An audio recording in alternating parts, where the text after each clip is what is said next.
नारायण, राधे राधे।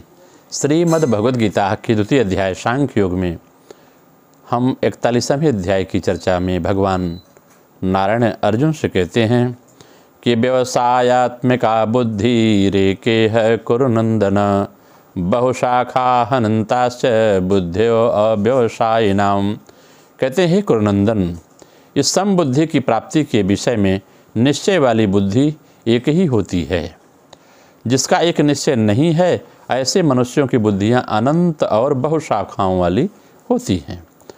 तो व्यवसायात्मिका बुद्धि रेके है कुरुनंदन। कहते हैं कर्मयोगी साधक का ध्येय जो लक्ष्य होता है, जिस समता को प्राप्त करना है, वह समता परमात्मा स्वरूप ही है। उस परमात्मा स्वरूप समता की प्राप्ति के लिए अंतःकरण की समता साधन जरूरी है। अंतःकरण की समता में संसार का राग बाधक है। उस राग को हटाने का अथवा परमात्म तत्व को प्राप्त करने का जो एक निश्चय है, उसका नाम है व्यवसायात्मिका बुद्धि। व्यवसायात्मिका बुद्धि एक क्यों होती है? कारण यह है कि इससे सांसारिक वस्तु, पदार्थ आदि की कामना का त्याग होता है। यह त्याग एक ही होता है, चाहे धन की कामना का त्याग करें, चाहे मान बड़ाई की कामना का त्याग करें, परंतु ग्रहण करने में अनेक चीज़ें होती हैं, क्योंकि एक एक चीज़ की अनेक तरह की होती हैं। जैसे एक ही मिठाई अनेक की तरह की होती है, अतः इन चीज़ों की कामनाओं भी अनेक अनंत होती हैं। गीता में कर्मयोग और भक्ति योग के प्रकरण में तो व्यवसायात्मिका बुद्धि का वर्णन आया है, पर ज्ञान योग के प्रकरण में व्यवसायात्मिका बुद्धि का वर्णन नहीं आया है। इसका कारण यह है कि ज्ञान योग में पहले स्वरूप का बोध होता है, फिर उसके परिणाम स्वरूप बुद्धि स्वतः एक निश्चय वाली हो जाती है। और कर्मयोग तथा भक्ति योग में पहले बुद्धि का एक निश्चय होता है, फिर एक स्वरूप का बोध होता है। अतः ज्ञान योग में ज्ञान की मुख्यता है और कर्म योग तथा भक्ति योग में एक निश्चय की मुख्यता है। बहुशाखा अनंत्याश्च बुद्धियो अव्यवसायिनाम। अव्यवसायी वे होते हैं जिनके भीतर सकाम भाव होता है, जो भोग और संग्रह में आसक्त रहते हैं। यह अव्यवसायिक बुद्धि है। कामना के कारण ऐसे मनुष्यों की बुद्धियां अनंत होती हैं और वे बुद्धियां भी अनंत शाखाओं वाली होती हैं, अर्थात एक एक बुद्धि भी अनंत शाखाएं होती। जैसे पुत्र प्राप्त करना है, यह एक बुद्धि हुई। पुत्र प्राप्ति के लिए किसी औषधि का सेवन करें, दूसरी बुद्धि हुई। किसी मंत्र का जप करें, कोई अनुष्ठान करें, किसी संत का आशीर्वाद लें, कहीं मनौती मान दें, आदि उपाय उस बुद्ध की अनंत शाखाएं हुई। ऐसे ही धन प्राप्ति करनी है, एक बुद्धि हुई।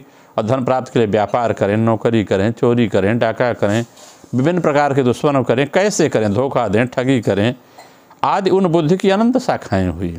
ऐसे मनुष्यों की बुद्धि में परमात्मा प्राप्ति का निश्चय नहीं होता है।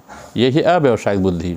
वास्तविक उद्देश्य एक ही होता है। जब तक मनुष्य का एक उद्देश्य नहीं होता, तब तक उसके अनंत उद्देश्य रहते हैं और एक एक उद्देश्य की अनेक शाखाएं होती हैं। उनकी अनंत कामनाएं होती हैं और एक एक कामना की पूर्ति के लिए अनेक उपाय करने होते हैं। इस बुद्धि का अंत अगर करना है तो भगवान क्रिया योग के माध्यम से अगर हम ध्यान करें तो इसमें क्या है? त्याग। त्याग क्या है? कहें श्वास प्रश्वास त्याग और ग्रहण करने के समय कोई फलाकांक्षा नहीं करते। जब हम श्वास लेते हैं, श्वास छोड़ते हैं, तो कोई हम आकांक्षी नहीं होती। इसका क्या परिणाम होगा? हाथ से कार्य करेंगे तो आकांक्षा होती है, आँख से देखते हैं तो कुछ देखते हैं, समझते हैं। यही एक निष्काम कर्म है जो श्वास का लेना, श्वास का छोड़ना है। इसी मूल बात को योग में पकड़ना है। इस श्वास प्रश्वास की ओर यदि लक्ष्य रखा जाए तो मन अपने आप स्थिर हो जाएगा। और मन की एकाग्रता या स्थिरता ही निष्काम भक्ति है। मन चंचल हो तो कामना शून्य होने का कोई उपाय नहीं है और उन अवस्थाओं में मन सैकड़ों विषयों में दौड़ेगा। चित्त की वृत्ति निरुद्ध हो तो उसे योग कहेंगे। योग चित्त वृत्ति निरोध, ये योग दर्शन कहता है पातंजलि सूत्र का। कहते हैं योग और सांख्य, इन दोनों की साधना में संदेह विहीन निर्मल सूक्ष्म ज्ञान का उदय होता है। वास्तविक ज्ञान प्राप्ति का प्रधान उपाय योग है। इससे चित्त एकमुखी या ईश्वरमुखी हो जाता है, एक दिशा में चलता है। कहते हैं यह योगाभ्यासी वस्तुतः ईश्वर आराधना रूप कर्मयोग है और जितने प्रकार के कर्म हैं उसमें ईश्वर आराधन होने पर भी मन में विक्षेप के कारण निष्काम भाव से व्यक्ति ईश्वर के उन्मुख नहीं हो पाता। योग के द्वारा चित्त एकाग्र होकर जब ईश्वर की ओर उन्मुख होता है तब उसको भक्ति योग कहते हैं। और इस भक्ति योग के उदय हुए बिना कोई ज्ञानी नहीं हो सकता। जब तक व्यक्ति का यह योग नहीं प्रकट होगा ज्ञानी नहीं हो सकता। आगे 42वें श्लोक में भगवान कहते हैं, यामिता पुष्पिता वाचम प्रवदन्त्य विपत्ति च वेदवादरता पार्थ नान्यदस्तीति वादिनः कामात्मानः स्वर्गपरा जन्म कर्म फलप्रदां क्रिया विशेष बहुलां भोग ऐश्वर्य गतिम प्रति। हे प्रथानंदन अर्जुन, जो कामनाओं में तन्मय हो रहे हैं, स्वर्ग को ही श्रेष्ठ मानने वाले हैं, वेदों में कहे हुए सकाम कर्मों से प्रीत रखने वाले हैं, भोगों के सिवाय और कुछ है ही नहीं ऐसा कहने वाले हैं, वे अविवेकी मनुष्य इस प्रकार की जिस पुष्पित दिखाऊ शोभायुक्त वाणी को कहा करते हैं, जो कि जन्म रूपी कर्म फल को देने वाली है तथा भोग और ऐश्वर्य प्राप्ति के लिए बहुत सी क्रियाओं का वर्णन करने वाली है। इस प्रकार से कहते प्रकार की यह भी चर्चा होती है। कामात्मना की चर्चा किया गया है यहाँ पर। इसका भाव ये है कि कामनाओं में इतने रचे पचे रहते हैं वे लोग कि वे कामना रूप ही बन जाते हैं। उनमें अपने में और कामना में भिन्नता ही नहीं दिखती। उनका तो यही भाव होता है कि कामना के बिना आदमी जी नहीं सकता। कुछ ऐसे उपदेशक भी हैं, और कामना के बिना कोई काम भी नहीं हो सकता। कामना के बिना आदमी पत्थर की तरह जड़ हो जाता है, उसको चेतना भी नहीं रहती। ऐसे भाव वाले पुरुष कामात्मनः कहे जाते हैं।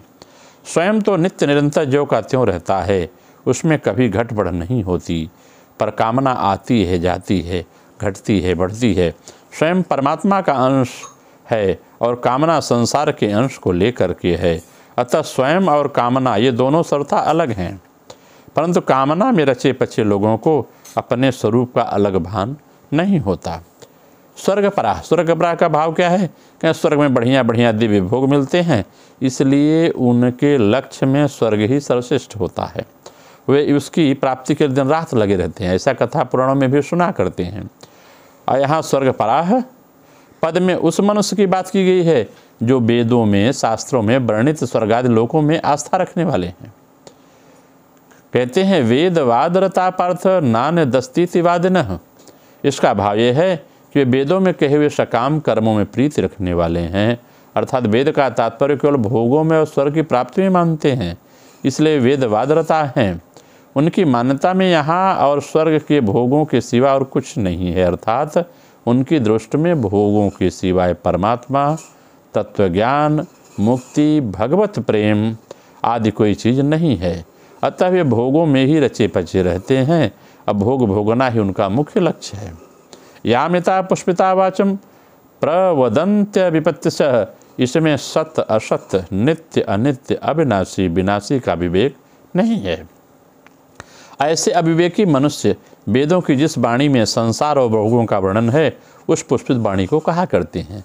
यही विचार करते हैं, कह देते हैं, अभ्यास नहीं करते। यहाँ पुष्पिताम कहने का अर्थ यह है कि भोग और ऐश्वर्य की प्राप्ति का वर्णन करने वाली वाणी केवल फूल पत्ती ही है, फल नहीं है। तृप्ति फल से होती है, फूल पत्ती की शोभा से नहीं। यह वाणी अस्थायी फल देने वाली नहीं है, जो इस प्रकार की चर्चा करते हैं। वाणी का जो फल है, स्वर्गादि का भोग है, वह केवल देखने में ही सुंदर दिखता है, उसमें स्थायीपना नहीं है। यह पुष्पित वाणी जन्म रूपी कर्म फल देने वाली से जन्म मरण होता है, क्योंकि उससे सांसारिक भोगों को ही महत्व दिया गया है। उन भोगों का राग ही आगे जन्म होने का कारण बनता है। यह पुष्पित अर्थात दिखाऊ शोभायुक्त वाणी भोग और ऐश्वर्य प्राप्ति के लिए जिस सकाम अनुष्ठान का वर्णन करती है, उसमें क्रियाओं की बहुलता है। आज ये करें, कल वो करें, आज इधर दीप, कल उधर दीप, ऐसी चर्चाएं होती हैं। ये क्रियाओं की बहुलता है, अर्थात उन अनुष्ठानों में अनेक तरह की विधियां होती हैं और अनेक तरह की क्रियाएं करनी पड़ती हैं, अनेक तरह के पदार्थों की जरूरत पड़ती है, एवं शरीर आदि में परिश्रम भी अधिक होता है। अगर हम इस 42वें 43वें श्लोक की क्रिया योग में व्याख्या करें तो भाव निकल करके यह स्पष्ट होता है कि ये काम कुलचित्त होते हैं तथा स्वर्ग को ही परम पुरुषार्थ मानते हैं, और मूढ़ लोग भोग ऐश्वर्य की प्राप्ति को मूल, स्वर्ग की प्राप्ति की साधना स्वरूप क्रिया विशेष की बहुलता से युक्त जन्म कर्म फल को प्रदान करने वाली विलक्षणता के समान आपात रमणीय स्वर्ग आदि फलश्रुति की व्याख्या किया करते हैं। कहते हैं अगर इसकी हम व्याख्या करें तो आजकल देखते हैं जो भी शास्त्रोक्त साधना कोई करना नहीं चाहता, जो क्रिया की मूल विशेषता है। अगर हम इसे अध्यात्म में देखें, पंडित लोग केवल यह करो कहा करते, कुछ क्रिया बता देते हैं, परंतु उसके करने से यथार्थ शांति प्राप्त होती है इसका कोई उपाय नहीं बतलाते। स्वर्ग प्राप्ति या ऐश्वर्य प्राप्ति जीव का परम पुरुषार्थ नहीं है। जो परम पुरुषार्थ की प्राप्ति करना चाहते हैं उन्हें तुच्छ बातों को छोड़कर कामना की कठिन श्रृंखला को विच्छिन्न करके, उससे जो कठिन श्रृंखला उसे विच्छिन्न करके कठोर साधना के अभ्यास में मन को लगाना पड़ेगा, तभी वे ब्रह्मानंद के महासुंद में निमग्न हो सकेंगे। नाना प्रकार की वासनाओं के रहते कदापि उस महास्थिरता में प्रवेश लाभ नहीं हो सकता। वाह्य अनुष्ठान आदि में जो पारलौकिक सुख भोग आदि की बात कही गई है, उससे मुग्ध होकर जो कतिपय काम्य कर्मों का अनुष्ठान करके यह समझते हैं कि उनका कर्तव्य पूरा हो गया, वे भ्रम में हैं, केवल भ्रांति है, उनका कर्तव्य पूरा नहीं हुआ है संसार में आने का। केवल वैदिक कर्मानुष्ठान की प्रशंसा सूचक वाणी सुनकर इन सारी बाह्य क्रियाओं को करने से ही काम नहीं चलेगा। इन सब के आध्यात्मिक उद्देश्य हैं, उनको न जानकर केवल बाह्य आचरण से शांति नहीं मिलेगी। यही यमराज ने नचिकेता से कहा है कि जानाम्यहं शैवधिरित्य नित्यं न हि यद्ध्रुवे प्राप्ते ध्रुवं तद, अर्थात कर्म फल रूप स्वर्गादि संपत्ति अनित्य है, अतएव नित्य सत्य ब्रह्म अनित्य द्रव्य में अज्ञात के द्वारा प्राप्त नहीं होता। कहें तब कैसे प्राप्त किया जाएगा? इसके उपाय में यमराज नचिकेता से कहते हैं कि वीर पुरुष आत्मा में चित्त को समाधान रूप योगाभ्यास के द्वारा दुर्विज्ञ अव्यक्त स्वरूप सब भूतों के भीतर प्रविष्ट और देह रूपी गह्वर में तथा बुद्ध के अभ्यंतर नित्य वर्तमान उस परमात्म देव को जानकर विषय सुख आदि को अतिक्रम करके पहुँचते हैं उसकी जगह। इसकी चर्चा, आगे की चर्चा हम फिर करेंगे। नमो नारायण। राधे राधे।